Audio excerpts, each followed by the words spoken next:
Mutual fund investments are subject to market risks. Read all scheme related documents carefully. IDFC first बँकमध्ये जो काही 590 कोटीचा घोटाळा झालाय याच्याविषयी आपण या व्हिडिओमध्ये बोलणार आहोत आणि नक्की आपण काय बोध घ्यायचा आहे, नक्की आपण कशा पद्धतीने बँकांबरोबर डील करायचे, आपल्या खात्याबरोबर डील करायचे याच्याबद्दल आपण या व्हिडिओमध्ये बोलणार आहोत. नमस्कार मित्रांनो, मी आकाश गोंदावले. प्रॅक्टिकल इंडिया घडवण्याचा प्रयत्न मी माझ्या यूट्यूब चॅनलच्या माध्यमातून करतोय. प्रॅक्टिकली आपण विचार करण्याची गरज आहे, इमोशनल होण्याची गरज नाही आहे. 1000पेक्षा जास्त शाखा आणि कोणातरी एका शाखेमध्ये काहीतरी कामगारांच्या मिलीभगतने एक घोटाळा होतो आणि तो जगासमोर आल्यानंतर मात्र सगळी लोक IDFC फर्स्ट बँक किंवा त्याच्या मॅनेजमेंटला शिव्या घालण्यात व्यस्त होतात. बरं, हा पहिल्यांदाच घडला का घोटाळा, तर याचं उत्तर नाही असं. याच्या अगोदरही खूप साऱ्या कर्मचाऱ्यांनी, मागे पण एक प्रकरण होतं की एका एम्प्लॉईनी स्टॉक मार्केटमध्ये पैसे घालवले आणि बँकेत ते फक्त एंट्र्या दाखवल्या आणि म्हणजे तो मोठा फ्रॉड झाला. अर्थातच 590 कोटी जी काही रक्कम आहे, मला वाटतं IDFC फर्स्ट बँकेच्या जे काही क्वार्टरली प्रॉफिट्स आहेत त्याच्या आसपासचे किंवा वार्षिक अर्निंगचे 20% वगैरे ते आहे. IDFC फर्स्ट बँक कदाचित क्लायंटला कुठलाही डेंट येऊ देणार नाही, ते पैसे पण देऊन टाकेल. परंतु हे असं होत आहे आणि जर ताकदीपेक्षा जास्त घडलं किंवा बँकेची जी काही प्रॉफिट्स आहेत त्याच्यापेक्षा जास्त घडलं तर माईट बी आपल्याला पैशाचा फटका बसू शकतो. तर सिम्पल मला असं वाटतं की अशा ज्या काही घटना घडतात, घडली काय ती घटना आणि त्या घटनेत आपण काय शिकायचं याच्यावरती जर बोलायचं आहे तर थोडीशी मी PPT तयार केली, त्याच्यावरती बोलायला. 590 कोटीचा घोटाळा IDFC फर्स्ट बँक, काय नक्की प्रकार आहे?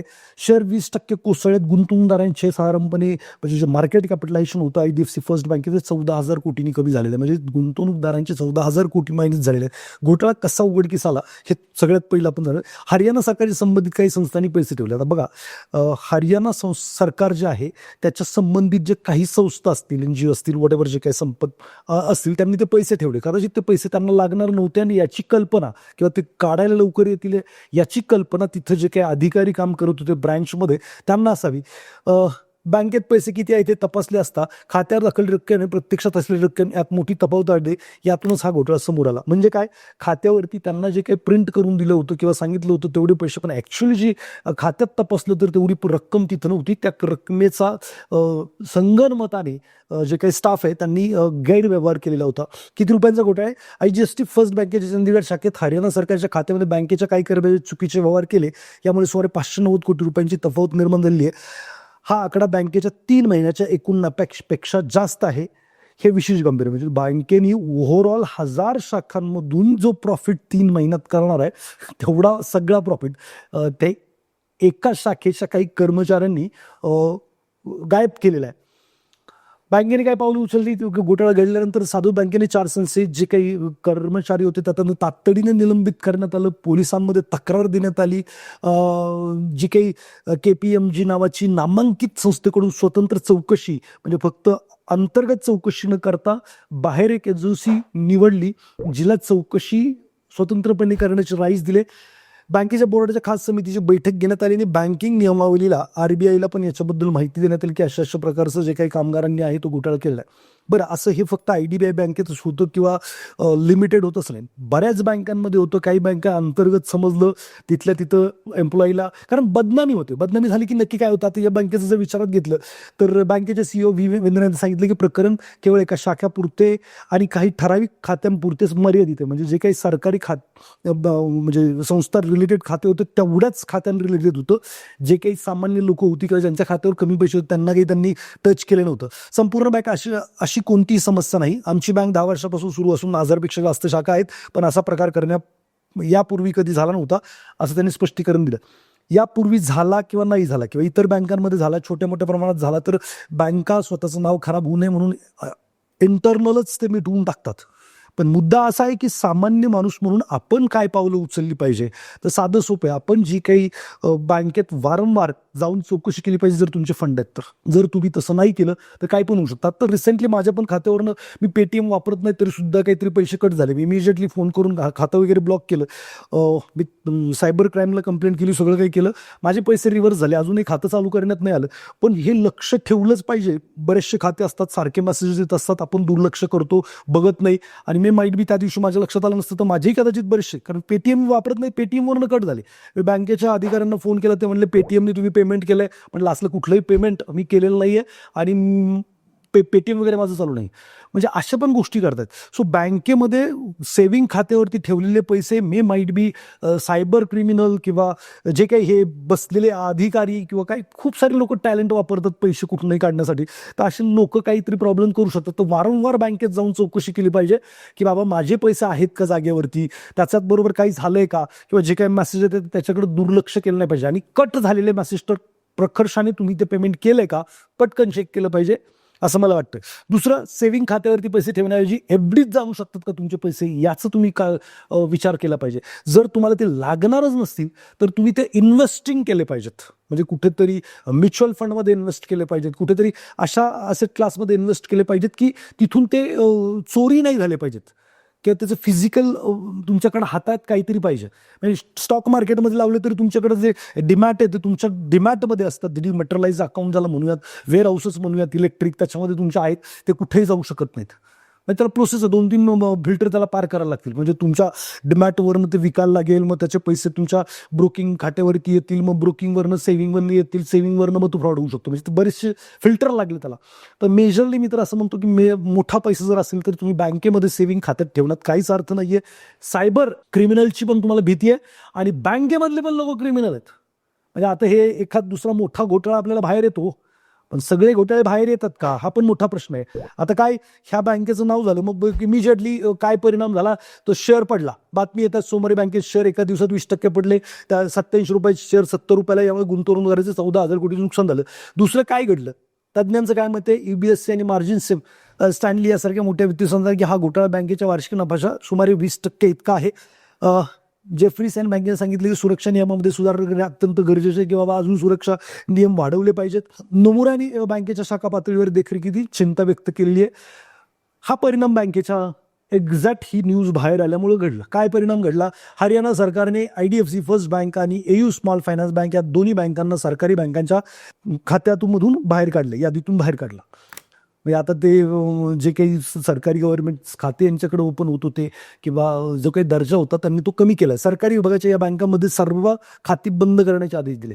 काय झालं, याच्यामुळे मोठा पैसा, जो गव्हर्नमेंटचा पैसा असतो, हा मोठा पैसा आहे, कदाचित बँकांना बरेच दिवस वापरायला मिळतो, हा असा पैसा आहे जो इमिजिएटली बाहेर गेला. विश्वासार्हता कमी झाली. म्हणजे नवीन जर अकाउंट खोलायचं आहे तर तुम्ही काय विचार करता, झालंय हरियाणातल्या 4 लोकांनी कुठंतरी केलं काहीतरी, पण बँकेची इमेज फार डॅमेज होते. आणि कदाचित पुढचे हे जे काही प्रकरण आहे विसरून लोकांना परत एकदा IDFC वरती ट्रस्ट करायला वेळ लागणार आहे. बरेचसे लोक काय करणार आहेत की बाबा बंद करा खातं किंवा IDFC बँकेतनं पैसे काढून घ्या. याच्यामुळे भविष्यात प्रॉफिटेबिलिटीवरती परिणाम होऊ शकतो. आणि या भीतीनं इन्व्हेस्टरने काय केलं की माल विकला आणि इनोसंट लोक पण गेले. आता तसं पाहता तिथंच प्रॉब्लेम झालाय, बाकीकडे नसेल झालेला असं पण आहे. पण तरी पण जी काही इमेज डागाळली आहे ती काही सुधारू शकत नाही. आणि मग सरकारनेच अशा आदेश काढल्यामुळं काही विषयच नाही आहे. यामुळे माझ्या आर्थिक स्थिती आणि सामाजिक प्रतिष्ठा दोन्हींनाही मोठा फटका बसलेला आहे. तो 4-2 लोक स्वतःच्या फायद्यासाठी असं काहीतरी करतात ज्याच्यामुळे संपूर्ण कंपनी किंवा संपूर्ण बँक इमेज जाते. बरं, ही मॅनेजमेंट खूप चांगली आहे किंवा रिकव्हरी करतील, बऱ्याचशा गोष्टी आहेत, असंच नाही की त्या खूप चांगल्या सर्व्हिसेस देतात, तर फास्ट ग्रोईंग बँक म्हणून याच्याकडे पाहिलं जात आहे. पण अशा गोष्टी घडत राहणार आणि घडतील पण. सायबर क्राईम तर मोठ्या प्रमाणावर चालू आहे. तर माझं सिंपल मत आहे, आपल्याला याच्यातून लर्निंग काय की आपले जर पैसे आहेत बँकेमध्ये सेव्हिंग खात्यावर, मोठी रक्कम आहे, FD मध्ये जाऊ शकते का त्याचा विचार करा. लागणार असेल तर FD जाऊ द्या रिसेंटच्या काळात. जर लागणारच नसेल तर बघा खूप सारे पर्याय उपलब्ध आहेत. मल्टी ॲसेट आहे, BAF आहे, DAF आहे, अल्ट्रा शॉर्ट फंड आहे, मनी मार्केटचे बरेचसे इन्स्ट्रुमेंट आहेत. तिकडं तुम्हाला सेव्हिंग अकाउंटपेक्षा थोडंसं जास्त व्याजही मिळेल आणि फिल्टर लागतील तुमच्या याला. म्हणजे तुम्हाला मार्केटचा चढ उतार नको आहे तर मनी मार्केटमध्ये शॉर्ट टर्म फंड बरंचसं काही ऑप्शन्स उपलब्ध आहे, त्याच्याबद्दलची माहिती घ्या. आणि त्याच्यामध्ये पैसे जाऊ दे. जरी लागणार असतील तरी तुम्हाला लिक्विड फंडमध्ये वगैरे गेलात तर तुम्हाला मार्केटची व्हॉलॅटिलिटी नसते जास्त, किंवा मार्केटचा आणि त्याचा तसं पाहता संबंध नसतो. पेपर्स असतात, ते मनी मार्केटचे पेपर्स असतात, ट्रेजरी बिल्स असतात, सर्टिफिकेट डिपॉझिट असतात, कमर्शियल पेपर्स असतात आणि हायली लिक्विड असतात. त्याच्यामुळं काही अडचण विशेष नसते. सो तुम्ही सेव्हिंगचा पैसा इकडं पण मूव्ह करू शकता. अदरवाईज वारंवार जाऊन चेक करणं ही तुमची जबाबदारी. बोध आपल्याला एवढंच घ्यायचा आहे की बाबांनो, कुठं पण काय पण होऊ शकतं. बँकेत ठेवलेले पैसे तुम्ही जाऊन जर बघतच नसाल तर तिथले अधिकारी सुद्धा आकडे तुम्हाला दाखवतील आणि कदाचित तुमच्या पैशाचं मिसयूज करतील.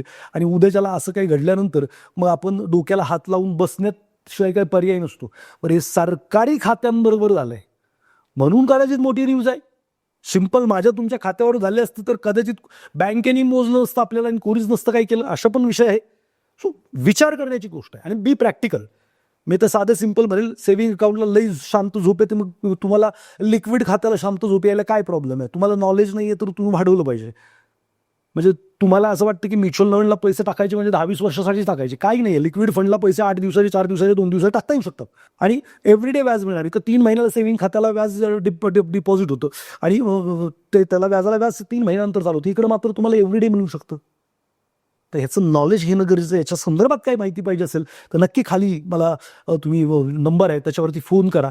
तुमचे 8 दिवसाचे पैसे असतील, 15 दिवसाचे पैसे असतील, महिन्याचे पैसे असतील, तुम्हाला एक 4-5% वार्षिक परतावा, 5-6%, 4-5% वार्षिक परतावा मिळणाऱ्या खूप साऱ्या स्कीम आहेत आणि ज्या अजिबात वोलेटाईल नाही आहेत. अशा स्कीममध्ये तुम्ही जाऊ शकता जेणेकरून फिल्टर लागतील बुवा. म्युच्युअल फंडमधनं तुमचं खातं, खात्यामधनं मग कोणाला काय चोरी करायची तर, नाहीतर इथं चोरी करायचं काही स्कोप येत नाही तसं पाहता.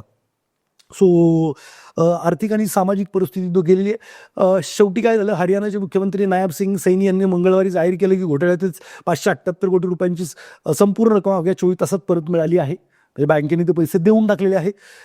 576 कोटी रुपये थेट जमा झाले आणि 22 कोटी रुपये व्याजासह मिळाले. म्हणजे व्याज आणि प्रिन्सिपल हे दोन्ही पैसे बँकेने जरी चुकते केले असले तरी सुद्धा जी बदनामी आणि जे काही गोष्टी घडल्यात त्या काही थांबलेल्या नाहीत. संशय खात्यावर वेळीच लीन मार्क केल्यामुळे ही जलद वसुली शक्य झाली. त्यामुळे बँकेचे मोठे नुकसान टळलेलं आहे. लीन मार्क वगैरे अशी काहीतरी भानगड असते ज्याच्यामुळे जे गेलेले पैसे ते तिथंच थांबवतात, असं काहीतरी असते.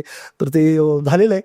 तर अशा पद्धतीचा हा घोटाळा. मला असं वाटतं की प्रत्येकाला, तुमची जे मित्र आहेत ज्यांच्या FD नाही आहेत किंवा बँकेमध्ये चांगली मोठी कॅश असू शकते, अशा लोकांना हा व्हिडिओ नक्की शेअर करा. तर हे जे काही जमिनीचे पैसे लोकांचे आहेत, सामान्य लोक आहात, तुम्हाला तुमच्या बापदादांची प्रॉपर्टी विकल्यानंतर ते मिळालेलं आहे. सेव्हिंग खात्यावरच पैसे काढून किंवा त्याचे FDत तरी रूपांतर करा किंवा ते लिक्विड फंड किंवा जरा थोडंसं मॉडरेट रिस्क घेण्याची तयारी असेल तर मल्टी ॲसेट टाईप्स ऑफ फंडमध्ये पैसे जायला काही हरकत नाही.